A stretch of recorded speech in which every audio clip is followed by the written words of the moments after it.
Hindi nila noon magawang tanggapin ang sinapit ng kanilang pamilya sa kadahilanang alam nilang naisahan sila ng hukluban. Habang patuloy na umiiyak noon si Esing, panay naman ang pagbalik niya sa mga nangyari upang matukoy ang maaaring naging sanhi ng pagkamatay ng kanyang ina at kapatid. Marami kasi noong sabi-sabi na nagkalat na maaaring ninakaw ng mga engkantong itim ang mga kaluluwa ng mga ito habang sila ay abala sa pakikipaglaban. Subalit, lahat ng naririnig noon ni Eseng na mga usapin ay patuloy niya lamang ipinagsasawalang bahala sa kadahilanang may ikinikimkim siyang galit sa mga albularyong hindi sila nagawang matulungan. Labis-labis na noon ang kanyang pagpipigil para lamang makaiwas sa kahit anumang pagtatalo laban sa mga albularyo. Tay, ano na ho ang gagawin natin ngayong wala na sila, inay? Tanong ni Esing. Hindi ko din alam, anak. Siguro, umpisahan muna nating tanggapin ang pagkawala nila bago natin pag-isipan ang mga susunod nating hakbang. Siguro naman, sapat na sa demonyong yon ang ginawa niya sa ating pamilya. Sagot naman ng kanyang ama. Nang marinig ni Eseng ang sinabi nito, tanging pag-iyak na lamang ang kanyang nagsilbing kasagutan. Hindi niya kasi kayang maipagkaila ang matindi niyang pangungulila sa kanyang ina at sa dalawa niyang kapatid. Nais mang magsisi noon at maghiganti ni Eseng. Alam niyang kahit anong gawin niya, ay hindi na niya mababago ang mga nangyari. Habang patuloy siya noong nagmumukmok sa sulok ng kanilang bahay, napagpasyahan niyang bumisita sa ilalim ng papag upang tingnan ang punsong kanyang pinangangalagaan. Panay kasi ang pakikiusap sa kanya ng haring duwending nasa kanyang kalooban na tunguhin ang tinitirhan ng kanyang mga tagasunod. Pagdating ni Eseng sa ilalim ng papag, bumungad sa kanya ang nakakalbo ng punso na halos bahaya na ng mga anay at langgam. Sa pagsilay niya sa punsong yon, doon niya napagtantong wala nang naninirahang duwende sa lugar. Kalimitan kasi kapag may mga duwende pang nasa paligid, ay kusa itong lumilitaw kapag nararamdaman nila ang paglapit ni Eseng. Habang patuloy niyang tinititigan ang punso, panay ang pagbalik sa kanya ng mga alaala noong mga panahong masaya pa ang kanyang pamilya. Ilang araw pa ang lumipas, medyo nakakabangon na sila Eseng kahit papaano. Akala niya doon na magtatapos ang kanilang paghihirap, subalit ng pagdating sa puntong inilibing na ang mga bangkay ng kanyang ina at kapatid, ay muli na namang nag-umpisa ang kanilang kamalasan. Ilang buwan lamang noon ang lumipas at tuluyan ang binawi sa kanila ang lahat ng kanilang mga salapi at ari-arian. Wala na ding lumalapit noon sa kanilang kakilala dahil sa pagiging salat nila sa buhay at makakain. Maging ang mga malalapit na kumpare noon ng kanyang ama ay hindi na sila nagagawang pansinin dahil sa ang buong akala ng mga ito ay sira na ang kanilang pag-iisip. Ginawa na din noon ng Tatay Fernanya ang lahat ng kanyang magagawa para lamang maiahon ang kanilang sarili sa kahirapan. Subalit, hindi yun naging sapat dahil patuloy pa rin ang pagyakap sa kanila ng kamalasan. Hanggang sa dumating ang punto na halos magdildil na sila ng asin dahil sa kawalan nila ng makain. Hindi naman noon nagagawang magreklamo ni Eseng sa kadahilanang iniisip na lamang niya na ang mga nangyayari sa kanila ay pagnanais ng Panginoon. Makalipas pa ang linggo, Tuluyan na ngang sumuko ang kanyang ama sa kanyang buhay. Hindi na nito nakayanan ang pighati at hirap na kanyang nararamdaman. Kung kaya't nagawa na nitong tapusin ang kanyang sariling buhay sa kanyang mismong bahay. Eseng, hindi ko na kayang mag-isa at maghihirap. Palagi na akong dinadalaw ng iyong ina at kapatid. Sinusundo na nila ako, Eseng. Kung kaya't mauuna na ako sa'yo. Pasensya ka na, anak, ha? Dahil nais ko nang sumunod sa iyong ina. Alam kong marami ka pang magagawang kabutihan sa mundong ito. Kaya na may palagi mong isipin ang Diyos at ang tadhanang iyong tinatahak. Naging mahina ako bilang iyong ama, Eseng. At yan ang labis kong pinagsisisihan. Patawarin mo ako, anak. Wika ng kanyang ama sa pangitaing kanyang nakita. Nang masipat naman niya ang walang buhay na katawan ng kanyang ama, ay tila ba naging manhid na ang kanyang buong katawan. Animoy hindi na ito nakakaramdam ng kahit na anong emosyon dahil sa napakarami nitong pinagdaan ng hirap at pagdadalamhati. Habang nilalapitan niya noon ang bangkay ng kanyang ama, ay hindi niya nagawang umiyak dahil sa tuluyan ng napuno ng paghihigante ang kanyang buong pagkatao. Dahil na din sa pangyayaring yon, kung kaya't hindi na muli pang nagparamdam ang duwending nasa kanyang kalooban. Marahil ay nabalot na din yon ng kasamaang nararamdaman ni Eseng, kaya naglaho na ito sa kanyang katawan. Sa pagsapit ng lamay ng kanyang ama, tanging siya lamang ang naroon at ang iilang mga nilalang na namamalagi sa kanilang tahanan. Dahil na din sa engkantong namamahay sa kanilang bahay noon, kung kaya't nagawa niyang marinig ang huling binitawang kataga ng kanyang ama. Habang patuloy na pinaglalamayan ni Eseng ng mag-isa ang kanyang ama, doon niya napatunayan sa kanyang sarili na may mga taong dadamayan ka lamang sa oras ng iyong pagkinang. Subalit ang mga taong yon ay kusang mawawala kapag dumating na sa puntong ikaw ay kumukupas at dahan-dahan ang naglalaho. Alam ni Eseng na marami namang mabubuting tao, ngunit alam niyang napakahirap hanapin ang mga ito. Nang mailibing na niya ang kanyang ama, ninais niya munang manatili sa kanilang tahanan upang isipin ang lahat ng alaala ng kanyang namaalam na pamilya. Labis-labis man noon ang pangungulila ni Eseng, subalit pilit naman niyang tinatataga ng kanyang damdamin.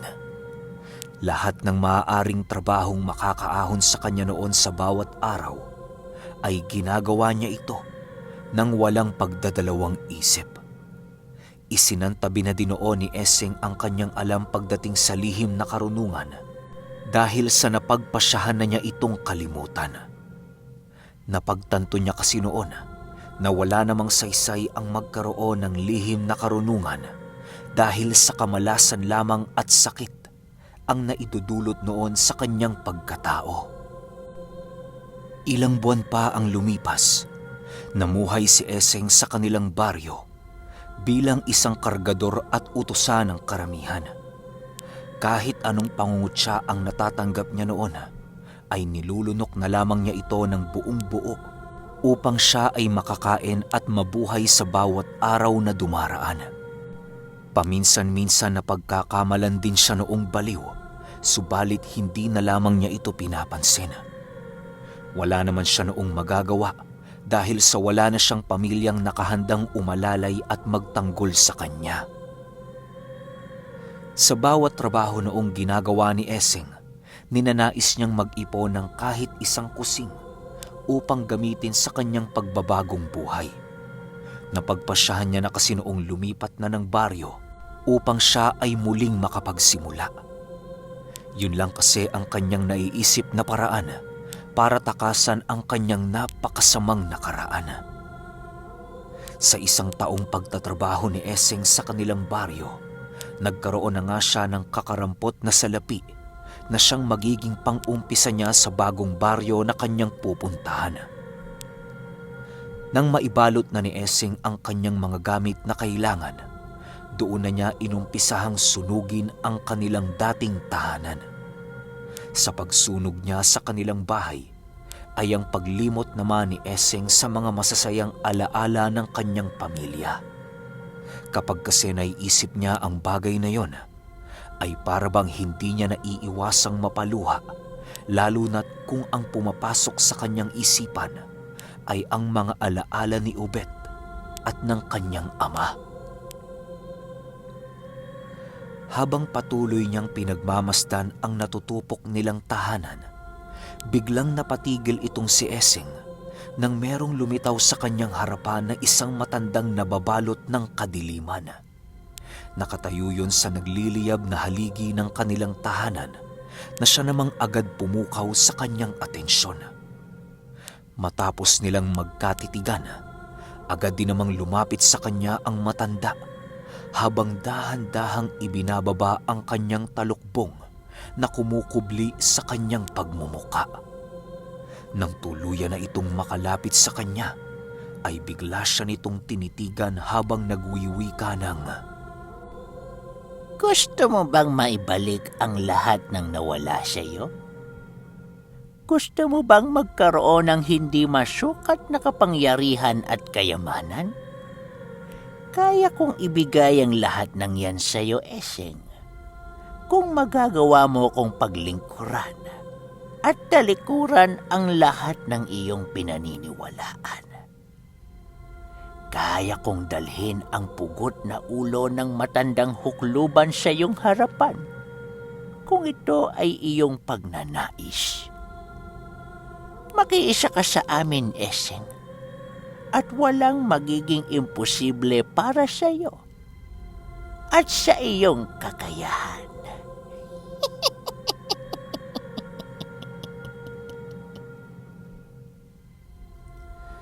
Nang marinig ni Essing ang tentasyon ng dyablo, ay parabang hindi niya maiwasang mahulog sa bitag nito.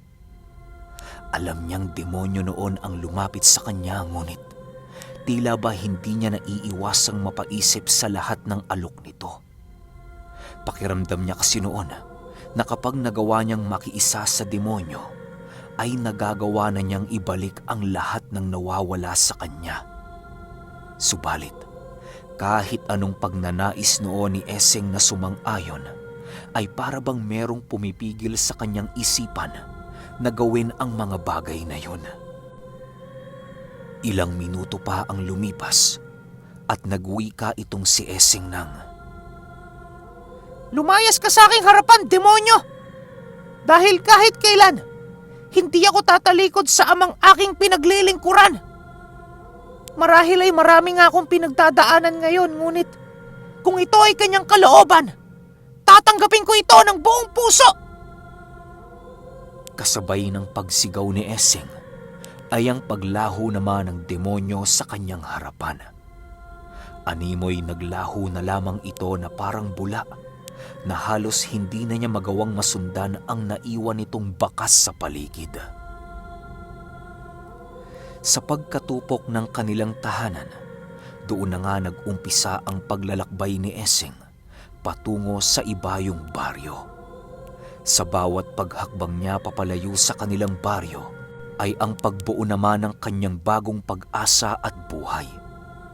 Kahit wala noong dalang kalabaw o kabayo man itong si Essing, buong lakas niyang tinahak ang daan patungo sa looban ng gubat. Bago kasi siya makatawid sa kabilang ibayo, dadaan muna siya sa masukal na kagubatan. Hindi siya maaaring dumaan sa pinagdadaanan ng mga manlalakbay sa kadahilanang marami ang nag-aabang sa daanang yon. Maliban sa mga multo, doon din nagkukuta ang mga taong masasamang loob na siyang pangunahing nagbabantay sa pagdaan ng mga manlalakbay at naglalako. Sa pagpapatuloy ng kanyang paglalakad sa gubat, wala namang naramdamang kakaiba si Essing maliban sa mga ligaw na hayop na gumagala. Karamihang nasisipat niya doon ay mga nagsisilakihang daga at mga ahas na naghahanap ng makakain sa paligid. Hindi naman niya ito gaanong pinapansin, gawa ng inaasahan na niya ang ganoong uri ng mga hayop sa lugar na yon. Kung hindi niyo kasi na itatanong, ang gubat na tinatahak noon ni Essing ay merong mamasamasang daan na merong masukal na kakahuyan. Angkop na angkop yon sa tirahan ng mga daga at iba pang hayop na mahilig sa matubig na paligid. Sa pagpapatuloy ng kanyang paglalakad papaloob sa gubat, may iilan pa siyang nasisilayang mga tao. Kahit papaano, panatag pa noon ang kanyang loob dahil sa meron pa siyang nakikitang mga tao. Magandang hapon ho, Ginoo. Maaari ho ba akong makahingi ng tubig? Wika ni Essing paglapit niya sa isang lalaki. Oh, eto iho. Putit meron pang natira. Siya nga pala. Saan ka ba pupunta? Sagot naman sa kanya ng lalaki. Patungong iba yung baryo ho ako, Manong. Dito lang ako dadaan sa gubat dahil alam kong mas ligtas dito. Sagot naman ni Essing. Nang marinig siya ng lalaki, bigla naman siya nitong hinawakan sa kanyang balikat at dali-daling inilapit ang pagmumukha nito sa kanyang tenga. Sigurado ka pa talagang diyang kadadaan. Huwag mo nang ituloy ang binabalak mo, iho, kung nais mong marating ang iyong pupuntahan. Sa tingin ko kasi sa'yo, wala kang kaide-ideya kung ano ang nasa puso ng gubat na iyong daraanan. Wika ng lalaki. Dahil sa sinabi nito, ay parabang agad nitong nakuha ang atensyon ni Essing. Matapos niya itong sabihin, wala nang nagawa si Essing kung hindi ang makinig sa kwento nito. Ayon sa lalaki, na ang dahilan kung bakit sa labas na lamang sila ng gubat nangangaingin ay dahil sa pagkawala ng iilan nilang kasama. May iilang haka-hakang kumakalat sa kanila na ang buong gubat na yon ay bago ng tirahan ng isang pamilya ng mga aswang. Makailang ulit na nila itong pinilit pasukin, subalit hindi nila nagagawang makayanan ang kakaibang nararamdaman nila sa buong paligid. Animoy sa bawat paglakad mo sa lugar na yon ay merong nakatingin at nagmamasid sa lahat ng iyong galaw. Mararamdaman mo rin doon ang kakaibang pakiramdam ng takot na animoy sa bawat hakbang na iyong gagawin papaloob ay mararamdaman mo ang pagsunod ni kamatayan. Mariin ring pinaniniwalaan noon ng mga nangangaingin na ang pamilya ng aswang na naninirahan sa loob ng gubat ay maaaring isang pamilya ng mga uwak-uwak. Kung hindi nyo kasi na itatanong, ang mga ganitong lahi ng mga aswang ay mahilig tumira sa kagubatan na kung saan malaya nilang maibibilad sa araw ang mga biktimang kanilang pinaslang. Ginagawa nila ito upang hindi mabilisang mabulok ang mga karneng kanilang itinatabi sa bawat araw nilang pagkain. Kaya naman hindi sila nakikitira sa mga baryo sa kadahilan ng madali silang matitiktikan ng mga taong malapit sa kanilang tirahan. Bukod kasi sa ganoong uri ng gawain, masyadong malakas din ang amoy sa kanila ng patay na kahit ang mga ordinaryong tao ay matutunugan silang mga aswang.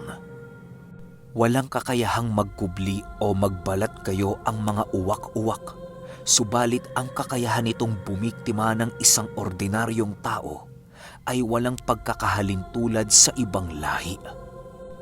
Hindi rin nila alintana ang layo ng bawat baryong nais nilang puntahan dahil isang kumpas lamang ng kanilang mga pakpak ay napakalayo na ng kanilang nararating. Nang marinig ni Eseng ang sinabi nito, ay halos hindi niya magawang makapaniwala sa kwento ng lalaki. Dahil sa pagdududa ng kanyang mga paningin, kung kaya't hindi na nakatiis ang lalaking yon na ipakita sa kanya ang peklat na ginawa ng mga uwak-uwak. Nakikita mo ba ang mga malalalim na guhit sa likod ko? Gawa mismo yan ng mga demonyong naninirahan dyan. Aba, kung hindi ka sa akin maniniwala, malaya kang puntahan ang kanilang tahanan. Binalaan na kita. Pero sa tingin ko sa iyo hindi ka naniniwala sa akin. Kaya bahala ka. Wika ng lalaki. Nang marinig ito ni Eseng, ay ninais na lamang niyang tumahimik habang nakikinig sa lalaki. Ilang minuto pa ang lumipas. Ninais na lamang niyang humingi ng tawad sa lahat ng kanyang mga inasal sa taong tumutulong sa kanya. Pasensya na ho kayo, Manong. Kung kanina ho'y hindi ako naniniwala sa inyo. Alam ko naman hong totoong mga aswang. Subalit kinakailangan ko talagang marating ang ibayong baryo upang makapagsimulang muli. Wika ni Eseng. Huwag mong alalahanin ang pagpunta doon, iho. Sa makalaway tutungo rin kami roon. Kaya kung gusto mo, sumama ka na lang sa amin. Mas magiging ligtas ang iyong paglalakbay dahil alam namin ang daan patungo roon. Sagot naman ito. Matapos nilang makapag-usap, wala nang nagawa noon si Eseng kung hindi ang sundin ng nais nung lalaki. Kahit papaano nagtiwala na rin siya dito dahil ramdam niya ang pagiging mabuting tao nito. Matapos gawin ng grupong yon ang kanilang trabaho, muli na namang naglakad si Eseng patungo sa tahanan ng mga ito. Alam niyang hindi niya mga kababaryo ang mga yon, kung kaya't hindi naging problema sa kanya ang makisama. Ilang minuto lamang na paglalakad, nadapo na nga sila sa isang maliit na barong-barong di kalayuan sa kanilang baryo. Dahil sa abala ang mga ito sa pagtatambak ng kanilang mga uling, kaya hindi gaanong napansin itong si Eseng. Sa pagsapit ng gabi noong mismong araw, doon pa lamang siya ipinakilala ng lalaking kanyang nakausap sa kanyang mga kasama. Eseng, pasensya ka na kanina ha. Nadala lang kasi ako. Ayaw ko kasing makakita ng isang binata na naglalakad patungo sa balon ng kamatayan. Siya nga pala. Ako nga pala si Timo. At ito naman ang mga kapatid ko. Iisa lang kaming pamilya na nakatira rin sa baryong pupuntahan mo. Wika ni Timo. Nang marinig ito ni Eseng, naging palaisipan sa kanya kung bakit nagawa pang dumayo ng mga ito sa napakalayong lugar para lamang mga ingin. Siya nga pala, Manong Timo. Ba't ang layo-layo ng pinagkukuhanan nyo ng uling? Wala bang mga kakahuyan doon na pwede ninyong kainginin? Tanong naman ni Eseng. Maraming kakahuyan doon. Subalit naririto na sa lugar na ito ang aming hinahanap na ulingin. Kahit malayo man ang aming lakbayin, hindi namin ito alintana dahil alam naming nagbubunga naman kahit papaano ang aming paghihirap at sakripisyo. Sagot naman ni Manong Timo. Nang marinig ito ni Eseng, tanging pagtango na lamang ang kanyang nagawa. Matapos nilang kumain, agad din naman sila noong nagpahinga dahil sa marami pa silang gagawing trabaho kinabukasan. Napagpasyahan niya din noong tumulong na sa pamilya ni Manong Timo para naman kahit papaano masuklian niya ang kabutihang ipinakita ng mga ito sa kanya. Sa pagsapit ng umaga, maaga pa nilang tinahak ang gubat na yon para umpisahan ang kanilang trabaho. Naging masaya naman ang kanilang buong araw sa lugar, subalit biglang nagbago ang mga kaganapan sa pagsapit ng 4:00. Habang abalang-abala noon sila Esing, meron silang nasipat na 2 lalaking naglalakad papalabas ng gubat. Buong tapang sila nitong kinumpronta na parabang pagmamay-ari nila ang lugar na sinusunog nila Manong Timo. Walang pag-uusap noong naganap, subalit ramdam nila ang pangungusig ng mga ito. Habang sinisipat ni Esing ang nanlilisik na mga mata ng 2 lalaki, doon niya naramdaman ang hindi nito pagiging isang ordinaryong tao. Animoy sa likod ng mga maamong mukhang yon, nagtatago ang isang demonyong nagpupumilit kumawala sa kanilang kalooban. Ilang minuto pa ang lumipas, napagpasyahan na ni Manong Timo na humingi ng tawad sa mga ito. Subalit kahit anong paghingi niya noon ng tawad, para bang hindi siya nagagawang pakinggan ng 2 lalaki. Ilang minuto pa ang lumipas, nagwika ang isa sa mga lalaki ng, Umalis na kayo rito at huwag na kayong magpapakita kailanman. Kapag naulit pa ang ganitong pangyayari, makakarating ito sa supremo ng aming lahi. Matapos nilang makapagsalita, agad din namang tumalikod ang mga ito na parabang inaasahan na nilang lilisan ng pamilya ni Manong Timo sa lugar na yon. Nang marinig ni Manong Timo ang sinabi nito, agad din naman nilang binuhusan ng kanika nilang mga dalang tubig ang nasusunog na parte ng kagubatan. Hindi rin nila pinagtangka ang kunin pa ang mga uling na kanilang pinagpaguran sa kadahilan ng ayaw nilang magkaroon ng hindi pagkakaunawaan sa pamilya ng mga aswang. Noon ding mismong gabi, ninais nilang lisanin na ang lugar na yon para makaiwas na ng tuluyan sa mga ito.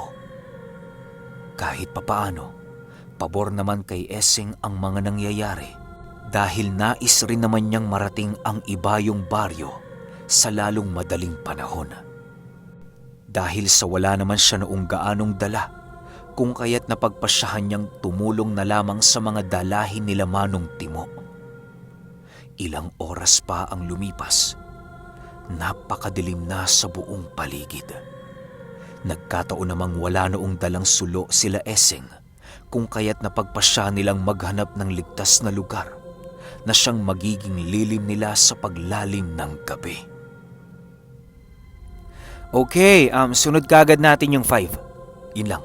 Salamat.